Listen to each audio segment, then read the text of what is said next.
하나님의 뜻은 치밀하고 정확합니다. 제목으로 하나님의 말씀이죠. 신학에는 크게 두 가지 종류의 신학이 있습니다. 첫째는 복음주의 신학, 둘째는 자유주의 신학. 무슨 신학과 무슨 신학이 있다고요? 복음주의 신학과 자유주의 신학.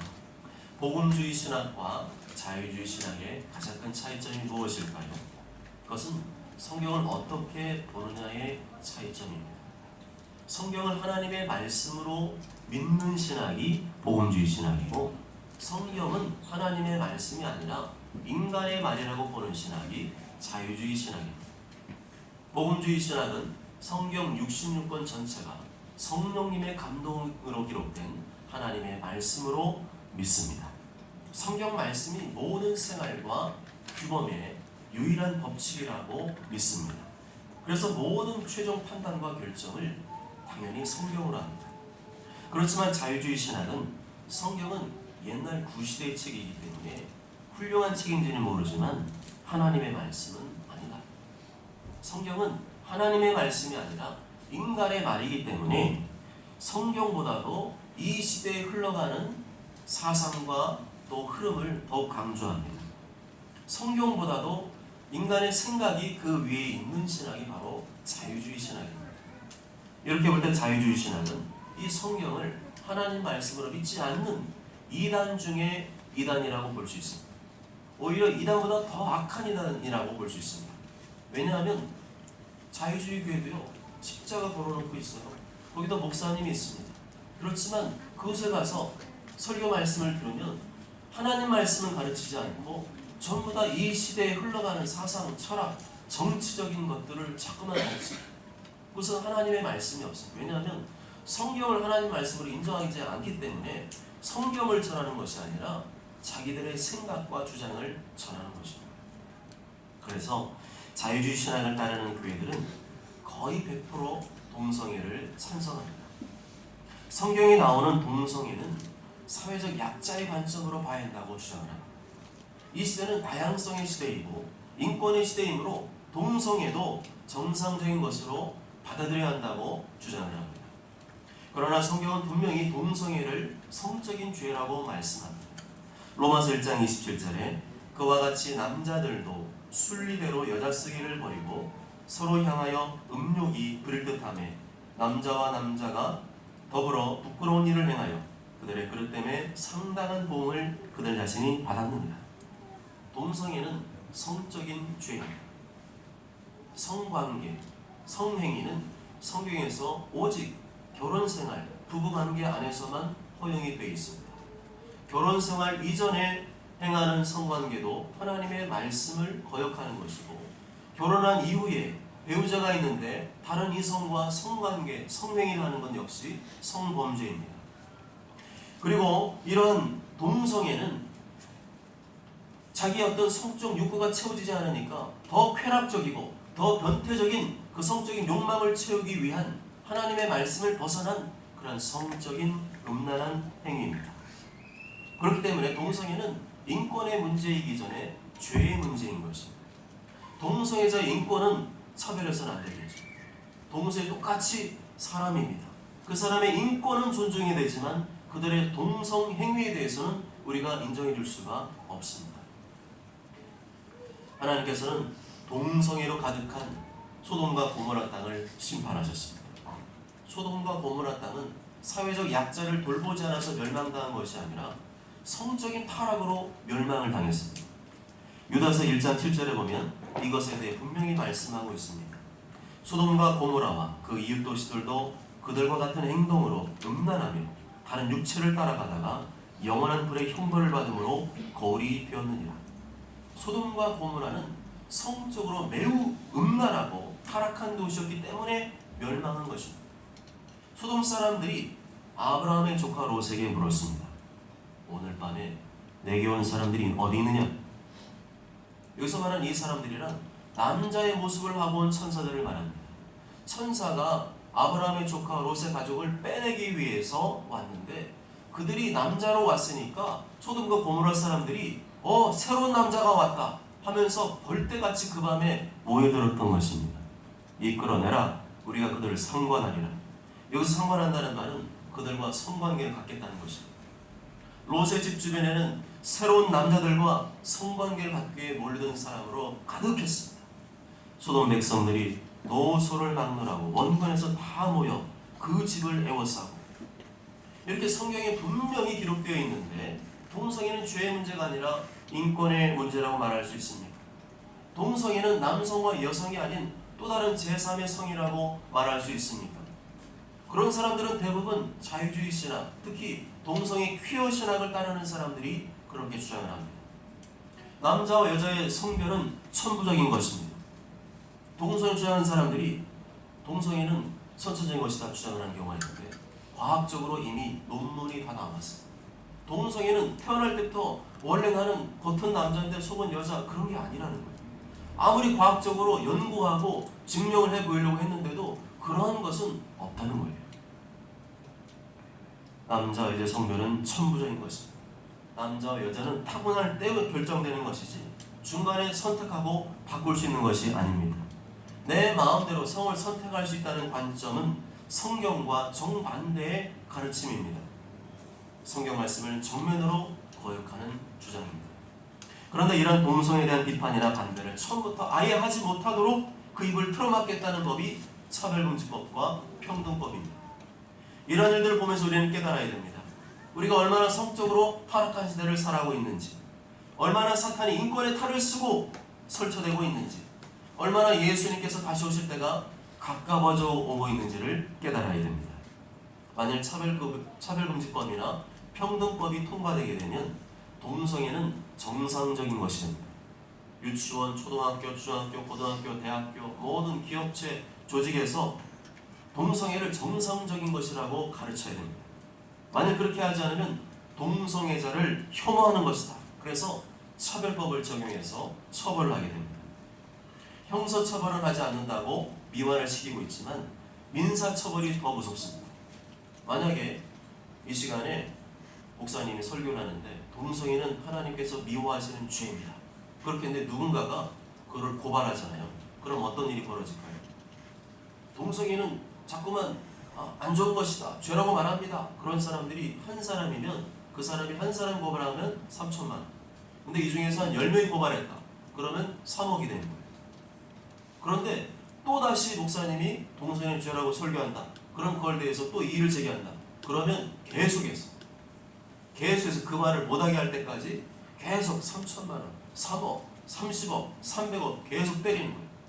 결국에는 이 차별금지법, 평등법은 동성애를 반대하는 사람들, 통계적으로 볼 때는, 여론조사를 볼 때는 동성애를 반대하는 사람들이 한 70%를 차지합니다. 나머지 20%, 30%가 동성애도 허용하자 이렇게 주장하지만 많은 대부분의 국민들은 동성애는 비정상적인 것이다, 그것은 권장하고 장려할 것이 아니라 그것은 치유받아야 되고 다시 고침받아야 되는 것이다 라고 주장하는 사람이 70%라는 거예요. 그런데 이 법이 만들어지면 나머지 다수의 사람들은 이 법에 처벌을 받을 수가 있게 되는 것이고, 자유민주주의의 건전한 표현의 자유를 침해받게 되는 것입니다. 이것을 볼 때 우리 주변에 동성애를 찬성하는 목회자나 교회나 기독 언론들이 있다면 그것은 뭘 모르는 것이거나 자유주의 신학을 따르는 사람들이라고 할 수 있습니다. 성경을 하나님의 말씀으로 믿는다면 동성애를 죄가 아닌 인권의 문제로만 볼 수는 없는 것입니다. 우리 교단과 교회는 복음주의 신학 중에서도 성경을 하나님의 말씀으로 철저히 믿는 가장 정통적인 신학을 따르는 개혁교회입니다.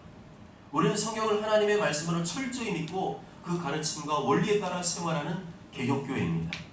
우리는 날마다 성경 말씀으로 나 자신을 개혁해야 합니다. 우리는 부족한 죄인에게 성경에서 벗어날 때가 있습니다. 그때마다 성경으로 나를 쳐서 복종시켜야 합니다. 성경 말씀으로 나 자신을 바꾸고 개혁해야 합니다. 그것이 바로 성경적인 개혁신앙인 줄 믿습니다. 오늘 우리가 읽은 사도행전 본문 말씀도 우리의 개혁을 명령하고 있습니다. 우리의 관점을 성경의 관점으로 개혁하라고 명령하고 있습니다. 무엇을 개혁하라는 것인가? 우연에 관한 것입니다. 우연. 사람들은 우연히 그렇게 돼요. 우연히 누구를 만났다라는 말을 종종 합니다. 내가 계획을 세우거나 의도한 것이 아닌데 생각지도 않은 뜻밖의 만남이나 일이 벌어졌을 때 우연히 그런 일이 생겼다고 표현합니다. 그러나 성경은 그런 관점을 기억하라고 명령합니다. 내가 죄 짓는 것이 아니라면 나의 모든 만남과 사건은 하나님의 치밀하고 정확한 계획 속에서 이루어지는 것이라고 말씀하고 있기 때문에 우연은 존재하지 않는다고 말씀합니다. 오늘 본문 말씀을 그런 관점과 순으로 보시기 바랍니다. 내 생각을 주장하는 자세를 취하는 것이 아니라 성경 말씀으로, 하나님 말씀으로 내 생각을 바꾸고 변화시키고 개혁하시기 바랍니다. 그리할 때 성령님께서 내 영혼에 충만하게 임하신 줄 믿습니다. 17절부터 20절까지의 말씀을 함께 읽습니다. 시작. 베드로가 어느 환상이 무슨 뜻인지 속으로 의아해 하더니 마침 고넬료가 보내는 사람들이 시몬의 집을 찾아 문 밖에서 불러온대. 베드로가 시몬이 여기 유숙하느냐 하거늘 베드로가 그 환상에 대하여 생각할 때에 성령께서 그에게 말씀하시되 두 사람이 너를 찾으니 일어나 내려가 의심하지 말고 함께 가라. 내가 그들을 보냈느니라 하시니 아멘. 베드로가 기도하는 중에 환상을 보게 되었습니다. 그렇지만 베드로가 처음부터 환상을 보여달라고 기도한 것은 아니었어요. 베드로는 그저 평소 기도하던 습관대로 기도했을 뿐입니다. 그렇게 평소에 기도하는 습관대로 기도하다가 뜻하지 않은 우연인 것 같은 환상을 보게 되었습니다. 겉으로 볼 때는 우연이죠. 그렇지만 이 사건은 치밀하고 정확한 하나님의 계획이었습니다. 나의 귀신이 자유의지로 평소에 성실히 하나님을 찾고 구하자 내가 생각하지 않은 놀라운 환상을 보게 하신 것입니다. 우리의 구원은 전적인 하나님의 은혜입니다. 내가 구원받기 위해 한 것은 아무것도 없어요. 예수님께서, 하나님의 아들 예수님께서 이 땅에 오셔서 나의 모든 죄를 대신 짊어지시고 십자가 위에서 살 찢어지고 피 흘리시고 모든 물을 쏟으시는 고통을 참고 견디시고 죽으시고 다시 3일 만에 부활하셔서 그것을 믿음으로 우리가 구원을 얻게 되었습니다. 그렇지만 구원받은 이후의 삶은 우리의 자유의지와 매우 밀접한 연관이 있습니다. 하나님께서는 당신의 주권대로 우리의 삶을 인도해 가시지만 내가 아무것도 안 하는데 알아서 해주시는 것이 아닙니다. 하나님은 철저히 우리의 자유의지를 존중해 주십니다. 그렇다면 우리 귀신이 자유의지를 어디에 써야 될까 생각해 봐야 됩니다. 우리는 우리의 자유의지를 죄짓는 데 쓸 것이 아니라 기도하는 데 사용해야 합니다. 말씀을 읽고 묵상하는 데 사용해야 합니다. 하나님께 예배드리고 찬송하는 데 써야 합니다. 구제하고 전도하고 선교하며 주님의 교회를 세우는 데 써야 합니다. 그렇게 살아가려면 그리스도인은 다른 사람보다, 다른 친구보다 더 부지런해야 됩니다. 악하고 게으르면 그리스도인으로 살아갈 수가 없습니다. 악하고 게으른 종은 자기 마음대로 살다가 자기 편한 대로 살다가 장차 주님의 심판을 받아 바깥 어둠대로 쫓겨나게 될 것입니다. 남들 놀 시간에 다 놀면서 어떻게 하나님의 뜻을 이룰 수 있습니까? 우리는 더욱 자유의지를 발동해야 됩니다.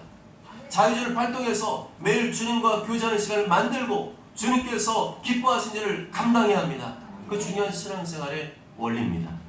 마태복음 25장에 보면 어떤 주인이 악하고 게으른 종을 향해서 이렇게 말을 합니다. 악하고 게으른 종아, 나는 심지 않은 데서 거두고 해치지 않은 데서 모으는 줄을 내가 알았느냐. 너는 착하고 충성되게 살 수도 있었고 악하고 게으르게 살 수도 있었다는 겁니다. 그런데 너는 너에게 준 그 자유의지로 항상 악하고 게으른 쪽을 택했다는 겁니다. 너는 심지 않았고 너는 뿌리지 않았다는 거예요. 퀴즈를 안 했다는 겁니다. 퀴즈를 한다는 거는 곡식을 수확한 다음에 거기 안에 찌꺼기 부순물들 있잖아요. 그런 걸 갖다가 이렇게 위로 호이 하고 이렇게 치게 되면은 쭉정이는 날아가고 밟으면 떨어져서 이 곡식을 모으는 걸 말하거든요. 그런데 그런 퀴즈도 안 하고서 모으기를 바란다는 겁니다. 쉽게 말하면 넌 아무것도 안 했다는 거예요. 내가 심지도 않아도 하나님께서 알아서 거두게 해주시겠지. 내가 퀴즈를 하지 않아도 하나님께서 알아서 모으게 해주시겠지. 그런 생각을 하는 종이 바로 악하고 게으른 종이라는 겁니다. 아니에요. 내가 하나님의 은혜를 구하면 하나님의 은혜를 부어주시는 것이고 내가 하나님의 은혜를 구하지 않으면 하나님의 은혜도 중단되는 겁니다. 하나님께서 나에게 주신 자유의지로 하나님의 은혜를 구하고 순종하는 쪽을 택하길 원하시는 줄 믿습니다. 그러므로 구원받은 이후의 삶에 대해서 대해서 아무도 원망불평할 수 없습니다. 모든 것은 내 자유의지로 선택한 결과입니다. 내가 날마다 하나님의 은혜를 구하고 하나님 뜻에 순종하며 살아가면 하나님께 날마다 은혜를 부어주시고 어려워도 하나님 뜻을 이루도록 도와줄 것입니다. 그러나 내가 하나님에도 구하지 않고 하나님 기뻐하지 않는 생각, 말과 행동을 고집하며 살아가면 아무런 은혜도 받지 못하고 계속해서 죄와 불순종의 삶을 살게 될 것입니다. 그리고 그에 대한 모든 책임은 자유의지를 잘못 사용한 본인이 져야 하는 것입니다. 그러한 악하고 게으른 종이 되지 않으려면 나의 자신이 자유의지를 선하게 발동해야 됩니다. 베드로처럼 나의 자유의지를 발동해서 매일 정해진 시간과 장소를 구별해서 하나님께 기도를 드리고 하나님의 은혜와 인도하심을 구해야 합니다. 베드로 이렇게 자신의 자유의지를 발동하여 기도하다가 환상을 보게 된 줄 믿습니다. 이렇게 평소에 하던 대로 꾸준히 기도하다 보니까 생각지도 않은 겉으로 볼 때는 우연한 것 같은 놀라운 환상도 보게 된 것이죠. 무엇이든 꾸준히 하시기 바랍니다. 꾸준히 하십시오. 우리 학생들 운동한다고 그랬잖아요. 운동의 대가는 꾸준히 하는 겁니다. 박찬호 선수가 날마다 뭐 한 줄 아세요? 배트를 1000번씩 휘둘러요. 날마다 정말 악바라는 소리를 들을 정도로 날마다 꾸준히. 다른 친구는 자고, 다른 친구는 쉬고, 다른 친구는 놀고 스마트폰 게임하고 있을 때 박찬호는 혼자 뒷동네에 가서 뒷산에 올라가서 계속해서 배트를 날마다 1000번씩 휘둘렀대요. 그러면서 본인이 하는 고백이 뭐냐? 나는 천재가 아니라는 거예요. 나는 야구 천재도 아니고 나는 그냥 악바리처럼 노력했을 뿐이다 라고 고백을 했습니다. 하다 말다 하는 것은 불성실한 것입니다. 성실한 사람은 꾸준히 합니다. 비가 오나 눈이 오나 바람이 부나 꾸준히 합니다. 잠시는 못할 때도 있죠. 우리도 인간인데 잠시는 게을 때도 있죠. 그렇지만 누가 봐도 쟤는 성실해, 이런 평가를 우리가 들어야 됩니다. 그런 사람이, 꾸준히 하는 사람이 어느새 시간이 지나면 기도의 대가가 되고 말씀의 대가가 되고 순종의 대가가 되고, 그러다 보면 오늘 말씀처럼 환상도 보게 되고 성령님의 능력도 경험하게 되고 주님 오실 때 착하고 충성된 종이라 인정받게 되는 줄 믿습니다. 성경은 한 방에 이런 거 없어요. 성경 한 방에 무언가 이루는 것을 지지하지 않습니다.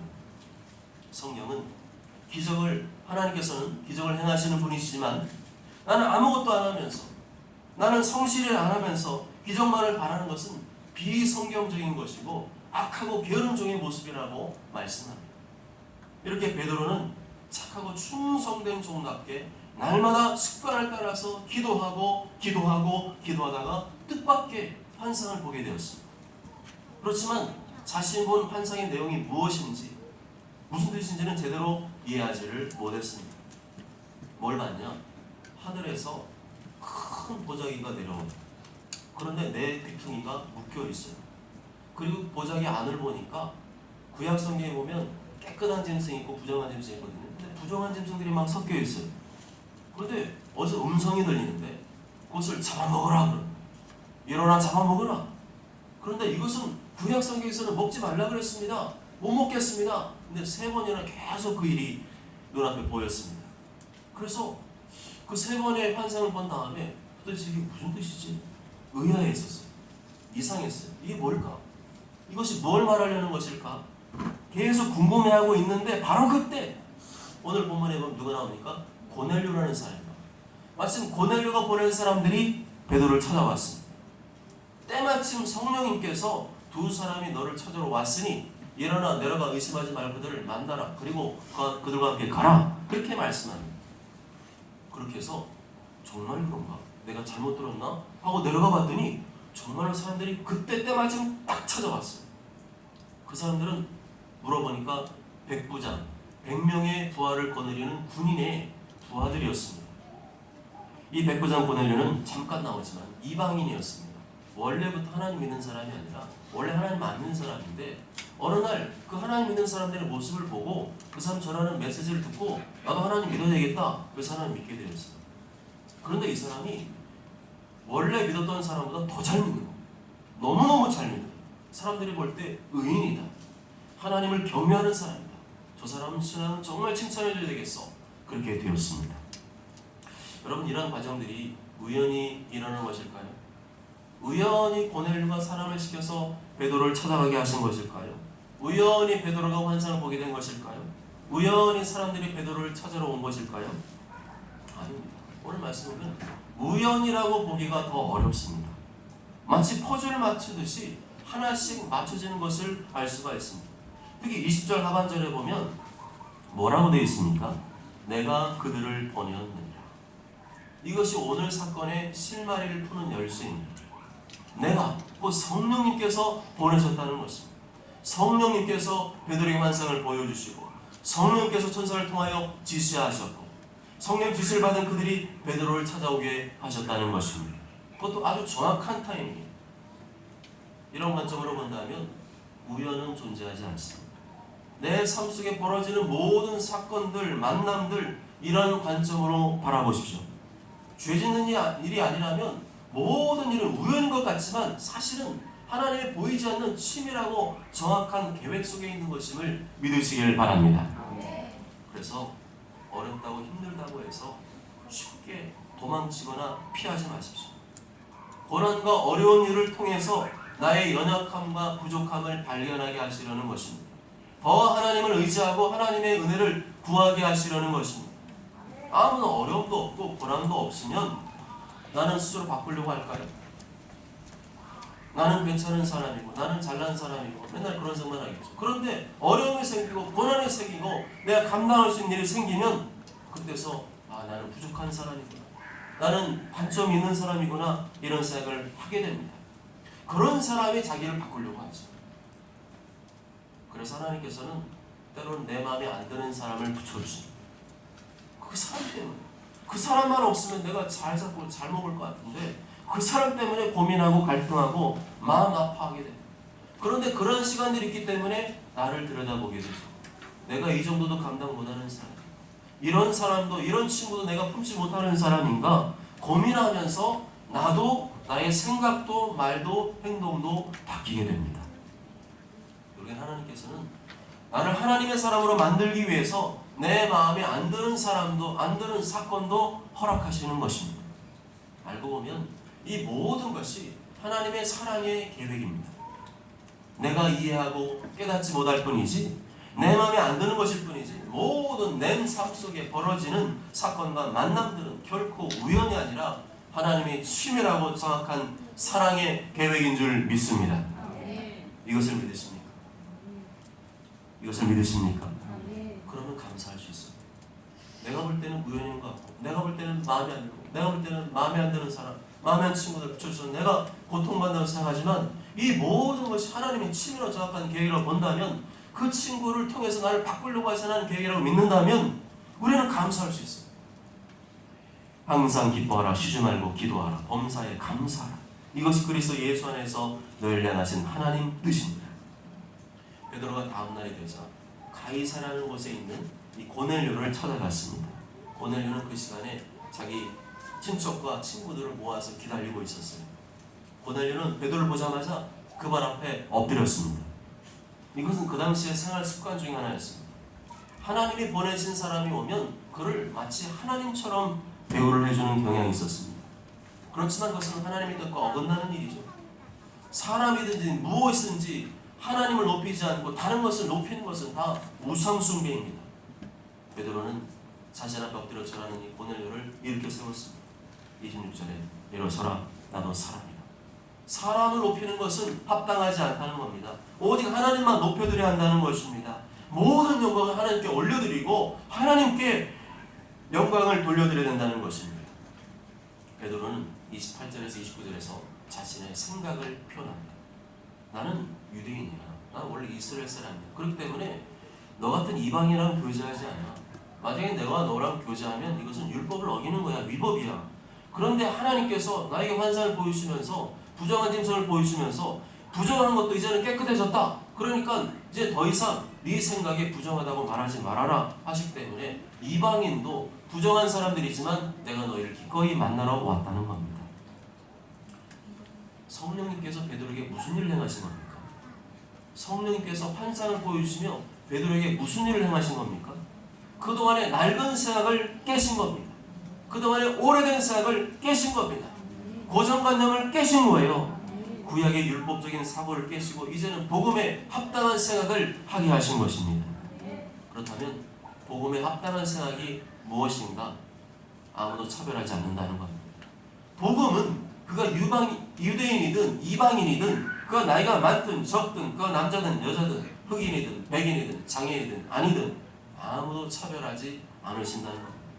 그 누구든지 어떤 친구라도 나는 하나님 앞에서 죄인이고 나는 부족한 사람이고 하나님의 아들 예수님께서 나의 죄를 대신하여 모든 고통과 멸시와 천대를 다 받으시고 십자가에 달려서 살 찢어지는 그 아픔과 고통을 다 참아내시고 죽으시고 그 다음에 다시 부활하셔서 영광 중에 나타나신 것을 믿기만 하면 모든 죄를 사함받고 영원한 생명을 얻게 된다는 것입니다. 29절에 보면 베드로가 단도직입적으로 물어보죠. 무슨 일로 나를 불렀느냐? 이에 대해서 고넬료는 지금까지 무슨 일이 있었는지 차근차근 과정을 따라서 설명을 해줍니다.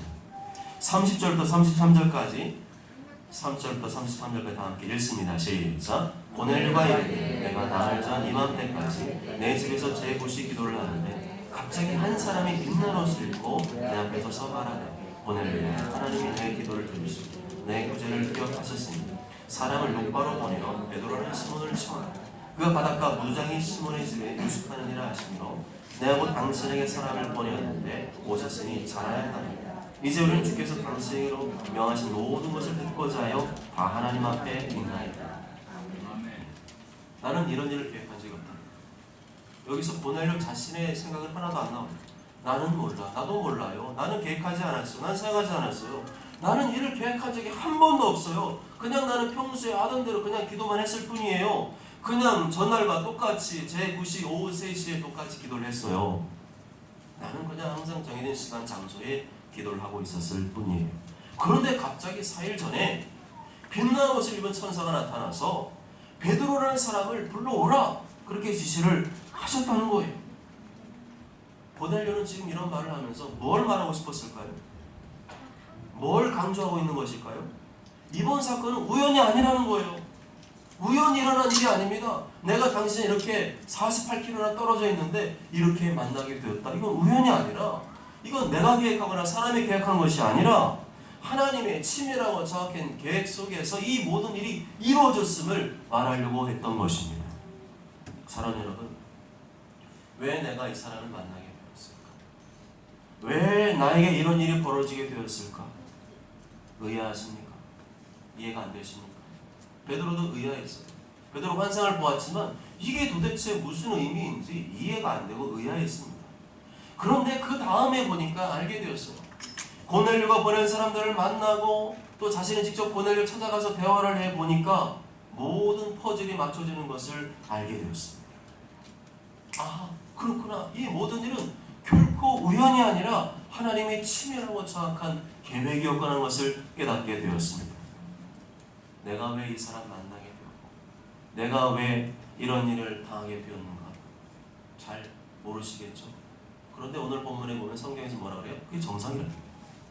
처음에는 모른다는 거예요. 베드로 처음에 몰랐어요. 의아했습니다. 궁금했습니다. 그런데 그 다음에 이루어진 일들을 보면서 정확히 알게 되었습니다. 지금은 모를 수 있고요. 지금은 이해되지 않을 수 있습니다.